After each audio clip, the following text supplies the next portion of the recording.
Good afternoon, everybody, and welcome to our second episode of Series 2 of Law Firm Marketing Show and Tell. And we have the wonderful gang with us today, including our special guest, which I'll come on to shortly. Today's going to be about 30 minutes, so a little bit more compressed. Unfortunately, we don't have Kat with us today. Bless her. We hope your son gets better. And David's feeling a little bit hoarse as well, so he is in the wings. But I have my esteemed colleague, the wonderful Simon P. Marshall, and our guest for today is Logan Oliver. So what we'd like is, if anybody has any questions for us today, please just chuck them in the comments and we'll respond to them. But without further ado, let me hand you over to the wonderful Mr. Marshall. Simon, do you want to just give a quick introduction of who you are, what you do, and we'll crack on? Great. Hi, everyone. Good to see you again. I love doing this on a weekly basis. I love the fact that David's legacy is leaving that music on at the front end, even for the show he can't turn up at as well. So thanks for that, Mr. Sace. I am Simon Marshall. I do law firm marketing. That's what I do. Good. I run an agency of law firm marketing people. That's what I do. Brilliant. Thank you, Simon. Yeah. And Logan, yourself. Hey, so I'm head of business development for a company called Office and Dragons, but being a legal tech startup or a startup of any kind, that doesn't really mean anything. So what I do is effectively anything that the outside world can see that isn't our product, my fingers are in some way, shape, or form, whether that's sales, marketing, PR, comms, all that fun stuff. Fantastic. Thank you, Logan. And my name's Rich Dibbins and I run Staxton Digital.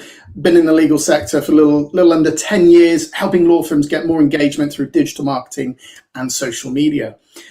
Today, we're going to talk about some of the aspects, Simon, around legal tech within law firms and the wonderful aspects. Where do we begin with this? Because it is a huge area. That's a very good question. Where do we begin? Logan, were you at Legal Geek this week, Logan? I was. It was my first in-person Legal Geek. Well, look, I think that's a good starting place. Well, tell us about Legal Geek and like what is that community doing that the kind of the rest of the legal community is not doing? How does it start out from there alone? I think so. Again, to be honest, my first one there. So I don't really know how this compares to previous years, but effectively there was a whole bunch of just people from innovation teams, law firms, tech startups going and just.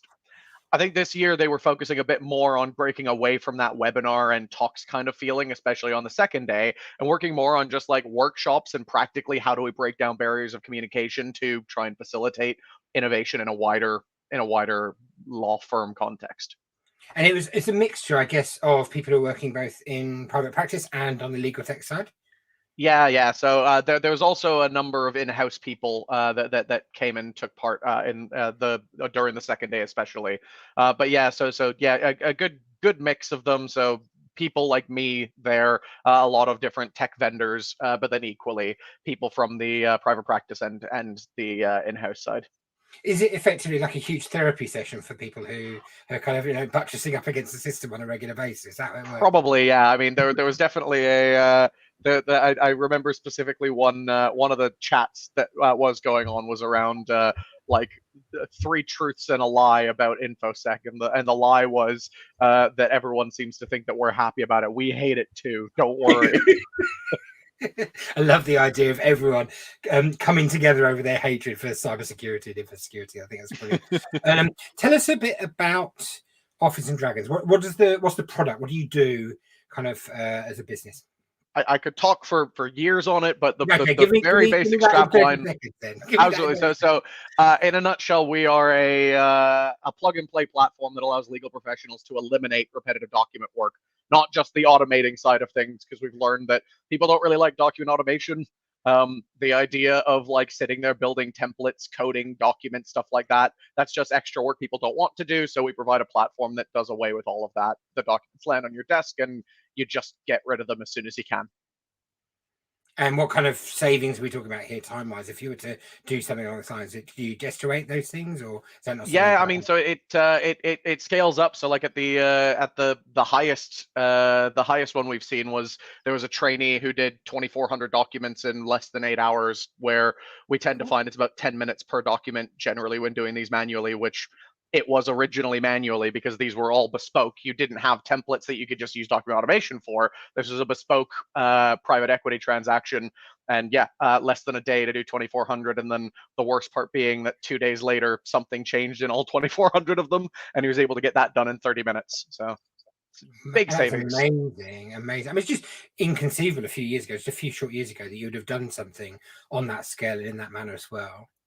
It's interesting because it's not as if I don't know. I've said this a few times, but I feel like legal tech is a bit of a loaded term because it's tech, and like these kinds of things and the methodologies that we're bringing to it in a lot of cases across a lot of legal tech vendors, it's bringing things that have already been proven in other sectors to legal. So I mean, like a lot of what I'm doing here is very similar to the way that Amazon manages its online website. And that we just take those as a metaphor and translate that into legal documentation work. Rich, you unmuted, so you're going to ask a question. Yeah, I got a quick question. I work with a legal tech company at the moment. One thing that's always come across with lawyers with legal tech is they always question the technology. And we brought up on last week's episode where we said that the legal sector are behind the curve in one of the sectors around technology. So what do you reckon the reason is? Why do you think law firms don't take up this tech? I know the big ones do. They're very thought leadership, but they've got the budgets for it. Why do you think the smaller law firms, the 3 to 5 partner law firms, are not taking up this type of technology if it's got massive time saving? There's probably a number of reasons. One of them, I think there's a lot of, I think the legal tech sector is actually maybe running before it walks in a lot of cases. I had a friend of mine who is only tangentially even interacting with it, but has read a number of papers and says, I don't understand why so much of legal tech and law firms is talking about big AI machines when they don't even know how to do reporting dashboards yet. So I think there's the element of like when you're so far behind the curve, leapfrogging is beneficial but difficult. You're asking a whole workforce to suddenly trust technology they've never seen before when they're not used to using even the technology that everyone else uses. Equally beyond that, I think it's something I was definitely told when I first joined, which is that people either build tech for small firms or for big firms, and if you're seen as building tech for small firms, then you won't be building it for big firms. So I think there's a lot of legal tech out there that probably prices itself out of the smaller firm market just because they don't think of a flexible billing structure that allows smaller firms to invest. You need those big ones just to even access the game, which I think is a miss. I think it's just a matter of thinking a bit more strategically, but there must be something as well in the client base. I'm thinking, there must be some scale in there. I'm just thinking of a debt recovery firm that I know at the moment as well. They would have a certain heft and size to them. The automation that you're talking about would be massively beneficial to them. In fact, it would be instrumental in them growing their business further as well, one would assume, because if you can do things more efficiently in that area, and if you can't do it efficiently, then you can't compete nowadays in debt recovery, right? On the low end of the market, mid-market, as it were. Yeah, absolutely. But I think it's also rich that some of those clients wouldn't necessarily instruct a firm of a certain size. There's it's kind of, is it chicken or egg? Is it, cart before horse or not as well? It's not just tech guys, it's led by the client base as well a bit. That's kind of what I'm thinking though too, is that like absolutely, and we've bumped into that where we talked to a number of people who are like, we just don't deal with the volume of documents that would make it viable to purchase something like this. But again, that comes down partly on our side to a billing structure. If we end up then thinking, okay, well, how can we make this so that it is accessible even if you're only doing it for 2 or 3 documents as opposed to 2,400 documents? Then suddenly it becomes accessible. And I think it's just a matter of trying to think of the ways to deliver that value to the customers that need it, but commercially as well. It's that customer-centric thing. It's start with the customer and then figure out how to justify it financially. I was going to say, one of the things with law firms, Simon, you mentioned the chicken and egg scenario, is law firms will say, we're too busy to implement this, especially conveyances or pre-STLT holiday. They're too busy to implement this new technology. They're always busy. Law firms are always busy. I don't know of a law firm that's not busy at the moment. So when a law firm kind of says we're too busy to implement this, and obviously this is a time-saving piece of software that's going to help you, how do you kind of get around that? What I don't want to tricks or anything like that, but how do you kind of demonstrate that to them? I mean, honestly, so it comes down to, I think, part of it's market timing. I think there are certain firms that are at certain stages of the adoption curve that it just won't happen. I've definitely had conversations with some firms where they were like, "Oh my God, this is brilliant. Everyone's really busy though, and I'm going to be honest with our internal processes. I'd like to do a pilot with this, but FYI, it'll take 2 years." And my response is, "Okay, well, that makes sense, but I'm really sorry that that's not a process that I'm willing to get engaged in right now. Like we can't dedicate 2 years worth of resource to something that's a short pilot." I just had this conversation literally yesterday with a prospect of ours where that came up. Everyone's just too busy. Could we look at doing this potentially in January? And I said, I think it's a human thing. I just said, okay, that makes sense. My biggest fear though, and I just want to flag it so we can be on the same page. I had this kind of conversation with a lot of people right at the start of the summer, and they said, "Can we wait until August? Because that's when things quiet down a bit, and it'll be better to do it then." And then August rolled around, and we were busier than ever before.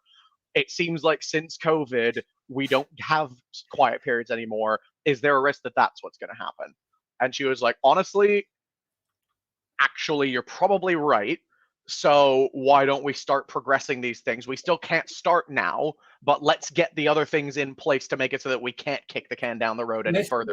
Let's play with that metaphor a bit, right? So look, some dinosaurs survived, right? And they kind of, Komodo dragons and the odd lizard and this and that as well. But, the idea that we could convince them maybe a meteor spotting or knowing what to do about a meteor kind of coming along and hitting you would have been good advice to the dinosaurs at the appropriate time, right? Given that and I think the problem is that you've got people who are doing very well out of business. It's going well. They are busy. And you're having to convince them that, yes, I get all that. But at some point, other people, there'll be enough momentum. And I think, Logan, if we're really honest, I've seen it in one of my clients as well, who's a startup in one very specific area of law, and they had an ambition, I think, to be to 3 to 5 lawyers after the first year. They got 13. The adoption rate is so huge when you can do it in a SaaS model nowadays, right? That the threat is not from your current competitor. It's not. It's from a startup who fast forwards 2 years and says, "Hey, you know the thing you were doing? We're now doing it more efficiently," because we don't have the excuse of we're already too busy. And so if anyone's watching this and thinking, "Oh, we did say to Logan we're going to do it in January," I would really compel you to look at it in October. It's October right now. Look at it in October, because there will never be a good time to do it. And it will be the thing that means that you're emerging as a winner in the next horizon. I think that McKinsey, Clifford Chance, Linklater, these are firms who make changes even though they're already winning. Radonescu, right? She fires her coach after winning the US Open. Why? Because she wants to win all of it. Right? You got me here and I won it. I mean, it takes guts to remain at the top of the market, I think. Now, Logan, tell me a bit more about the marketing side of what you do. Because we've got product, we understand that there's some client stuff going on, but tell me about how does the marketing work? You said that you basically do everything. I mean, there's definitely that element of it. I would very much like to actually get someone who's done marketing in the past to help me out here. I know we've spoken with this before, Simon. I know we've spoken about this, Simon, before, but I am self-taught in most of this. Business development isn't even my background. I'm a process improvement project manager. So I kind of just roll up my sleeves and say, I'll try and figure it all out. So there's a lot of reading on my part, but because I'm kind of doing everything, the demarcation of what is what is also a bit blurry. So if I start saying things that aren't marketing, feel free to tell me, Logan, you're an idiot. That's not marketing.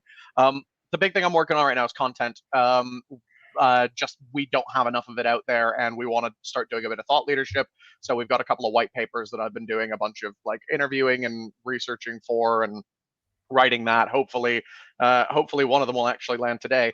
So feel free to check that out if you fancy it.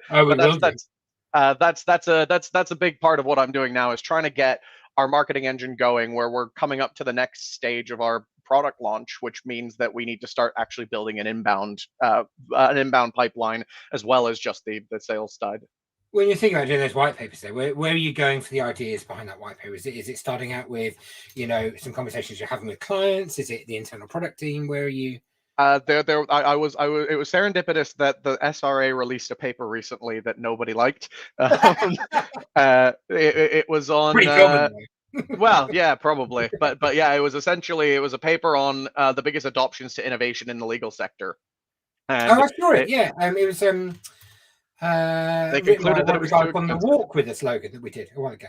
Yeah. Well, it was landed on that it was because it was too expensive, and most of the legal innovation people rolled their eyes. So the white papers are a series. We've got 2 of them in the works, but they're kind of as a response to that. So one that they landed on too was that of the people saying that they're not innovating, the majority of them said that it was either because there was no benefit to innovating or because it was simply unnecessary to innovate.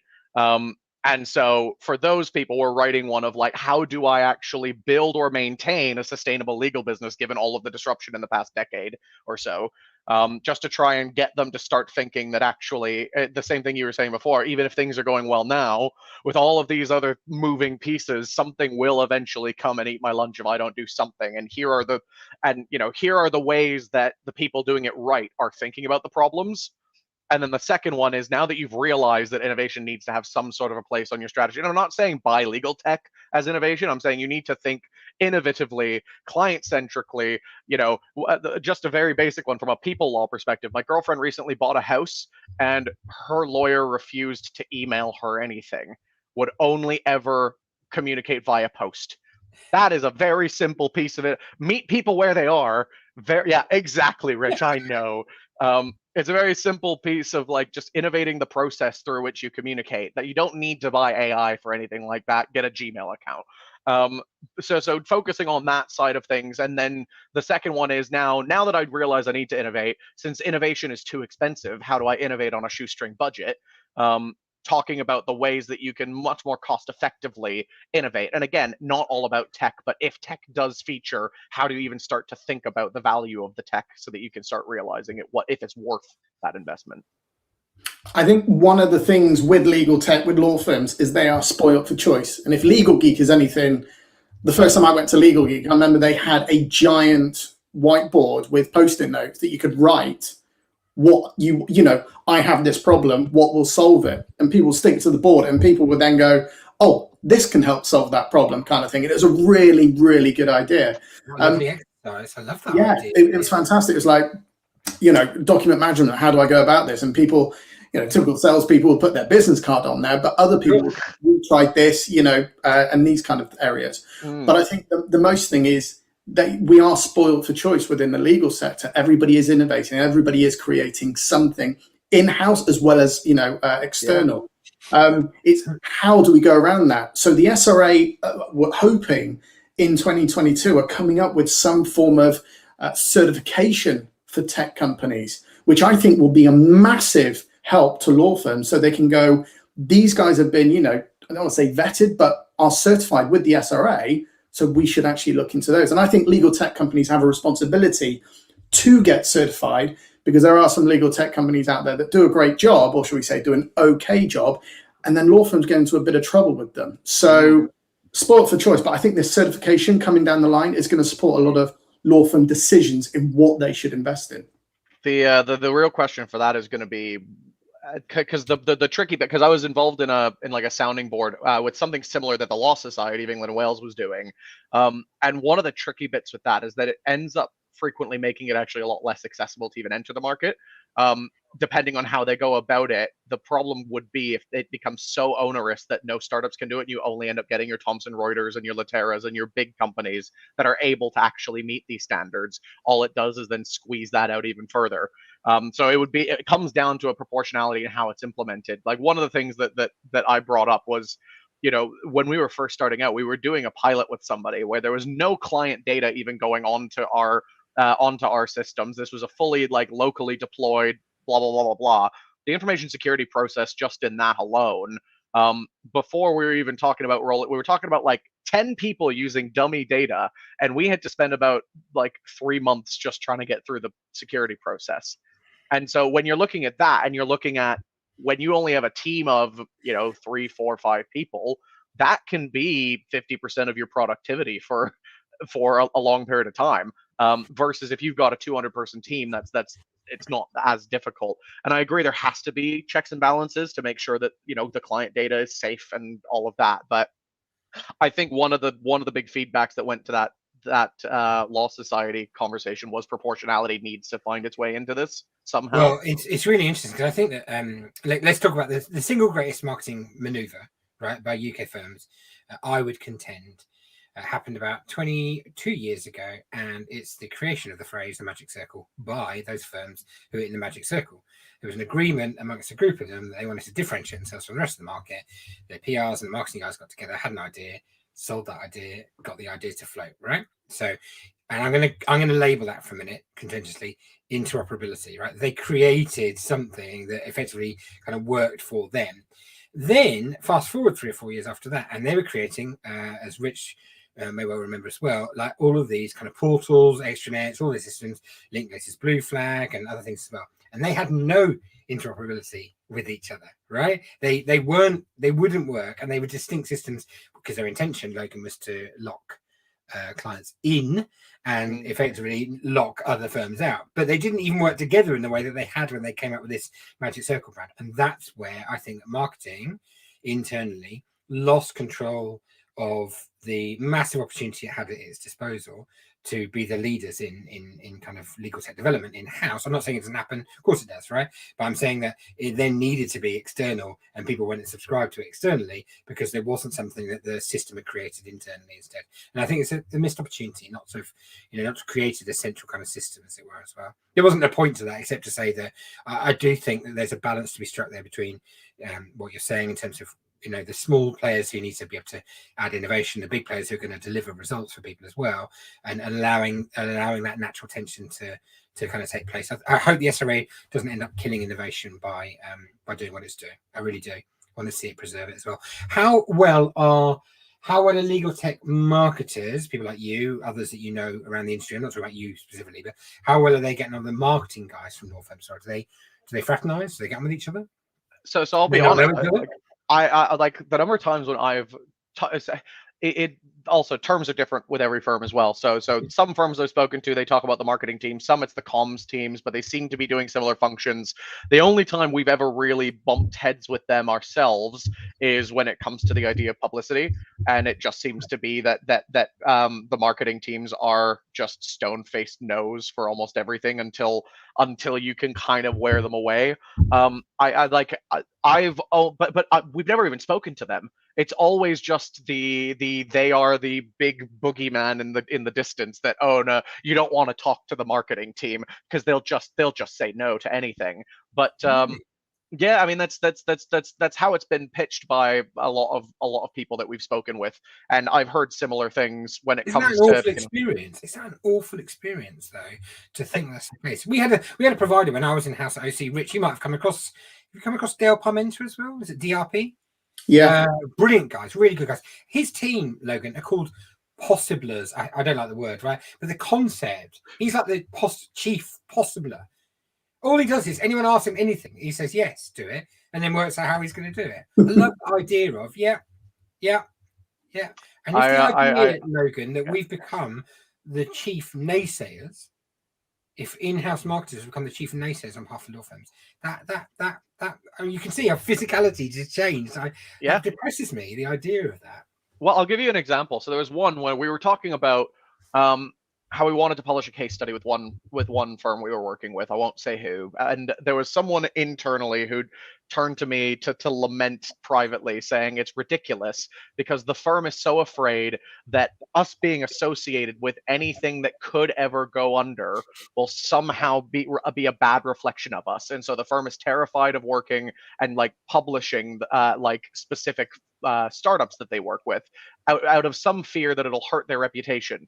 But like, could you imagine if imagine we took that approach with the paper that we use? Oh, sorry, we won't tell you what paper we use because if that company goes under, that reflects badly on us. We're vouching for the service that we get, not the books of the company we're working with.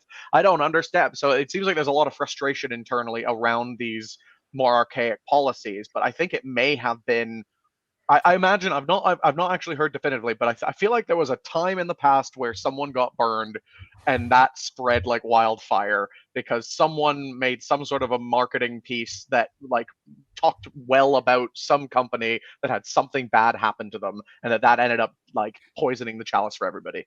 Well, I think the biggest one with that, Simon, if you remember it, 7 years ago, 6-7 years ago, Veo, which was created, which was meant to be this kind of all-encompassing conveyancing platform for both law firms on either side, the estate agents and everything. Several millions of pounds worth of Law Society membership money never came to fruition. So there was a lot of investment in this, and a lot of this is going to happen. We're going to roll out, law firms are going to be able to slash their their time around conveyancing, but it never happened. Now that is still raw today with a number of firms. So I guess it's kind of they're concerned about investing in something in case that kind of, I mean, there was a very big thing previously, but you could say that also about large technology firms. They get acquired by other companies, and suddenly either the software will stop or it's no longer going to be supported, and you now need to buy our software, which could be user license 5 times higher. So you've got the other side of the coin with the big boys as well. So it is, but I am surprised that marketing kind of vetoed that, because normally if it's new technology, it would be the IT department that's going to veto it, not marketing. I have a feeling it's just we've said it time and again in Series 1. I think it's a mindset issue about the nature and role of marketing in 2021 and beyond within a law firm as well. I really believe that idea of being the enabler and being the conduit to things. Rich, I've given the example previously. My role as a PR when I worked in-house is not the same as my role as a PR nowadays if I do PR work for people. When I was in-house, I was the second leg of a relay race. I would take an idea from a partner, I would race it as quickly as I could towards the agency and enable any messages to go back. And that's the thing that delivers coverage, right?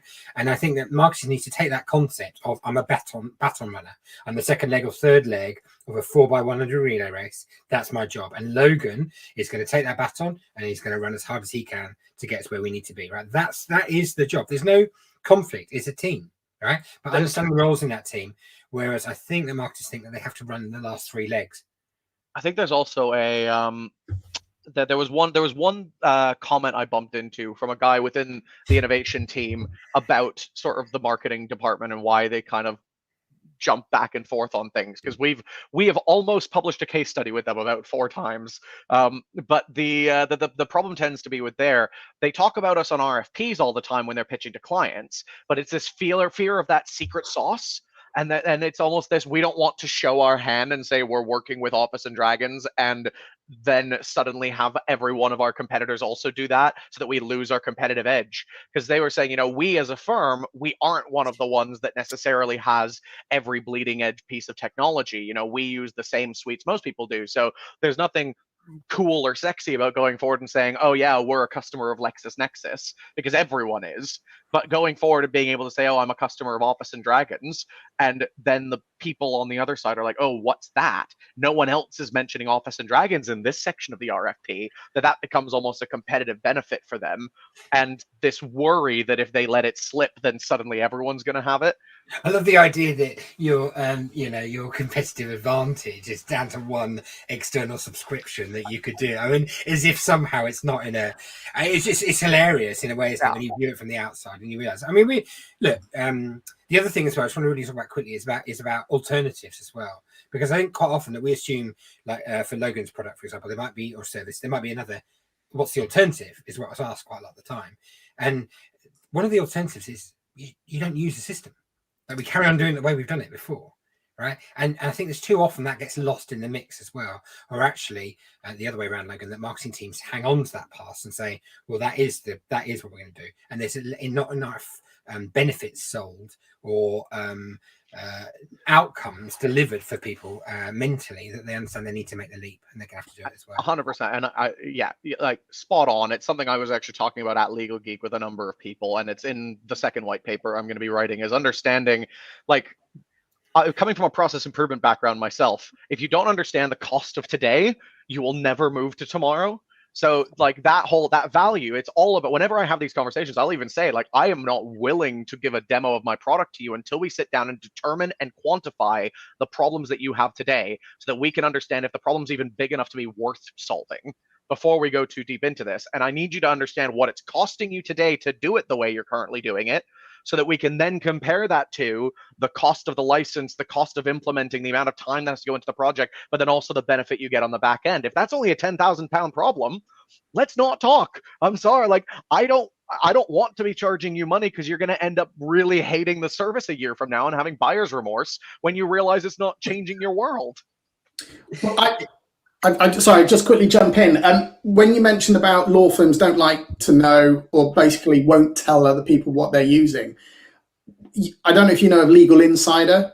They've got a list of the top 200 law firms, and it tells you everything of what they're using, from their CMS through to their CRM, document management, time recording. It shows all of that. So when a law firm typically will say, "Oh, we don't want to, if we don't want to do a case, we don't want to tell people we're using this," it's already out there. I've just also looked on there at the moment, and Gartner have just done where law firms are going to focus.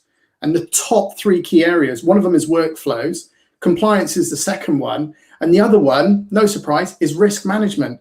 Now, if I'm correct, Logan, your software covers 2 of those. You've got the compliance aspect, you've got the risk management because you're looking after all the documents. It's not paper-based. So what you're talking about is what law firms should be doing, and Gartner have just released this report that this is what they should be doing. So it's if there's ever a perfect storm, now is Rich pitching to do Logan. I mean, I feel like I'm a bystander. It was more the Legal IT Insider has this list, and I suddenly saw what law firms should be focusing on. Of course, the Gartner report is well established. So, but for this is 2021 that they should be focusing on. But we've been talking about what they should be focused on, these types of areas years ago, but it still seems to be the same areas: risk, compliance, and management workflows. Yeah. Nothing new out there necessarily. It'd be good to have a look at that Gartner thing. Will we share that in the comments afterwards, Rich, so that people can take a look at that report, and then they can go and buy Logan's services directly? I think that's probably the best thing to do. Listen, gents, we are up against time here. And Logan, we could talk to you for hours. You're brilliant fun to be around, and we'd love to see you in the flesh soon, catch up, buy you coffee and that kind of thing as well. Maybe come back another time when the others are on the show as well, because they're going to enjoy just how you are, frankly. You're brilliant fun. I'm always a fan of a chat, you know that. Yeah, and you're very good at it as well, so it makes a lot of sense. Rich, thanks for hosting today. Enough plenty for David as well. And yeah, I think the trick is we have another speaker lined up for next week. I think we're just finalizing timings for next week for the live edition. But even if you don't see the live edition, then please do look out for the hashtag, and you're able to follow when the next edition is published anyway. It's there on catch up. And yeah, hopefully COVID and coughs and sniffles notwithstanding, the whole team will be back together again next week. Logan, thanks again. Rich. Absolutely.